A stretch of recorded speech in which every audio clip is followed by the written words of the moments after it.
طواجن المكرونة الفرن اللي في محلات الكشري اللي مفيش حد فيكي يا مصر ما بيحبهاش. تعالوا نعملها وهتطلع معاكم خطيرة.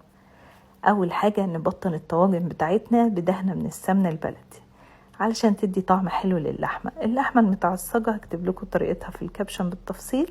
هنحطها الأول في الطاجن من تحت ونجهز بقى الصلصة بتاعتنا في نفس الحلة اللي عصجنا فيها اللحمة. على البواقي بتاعتها كده هننزل بحتة من السمنة البلدي مع التوم، ويدوب كده نشوح التوم وريحته تطلع، ما تخليهوش يتحمر، وننزل عليه بالصلصة ونقلبها مع بعضها شوية، واخر حاجة ننزل عليها بالمية، نبهر بقى بالملح والفلفل الاسود وممكن مكعب من المرقة. هنحط المكرونة بتاعتنا في الطواجن نية من غير سلق، وننزل عليها بالصلصة، وتكون الصلصة بتاعتنا خفيفة كده علشان هتتقل وتتسبك اكتر في الفرن. هنغطيها كويس وندخلها على الفرن حوالي 25 دقيقة على نار متوسطة. هتطلع معانا بالجمال والحلاوة دي، وتقلبوها وبألف هنا. وبس كده.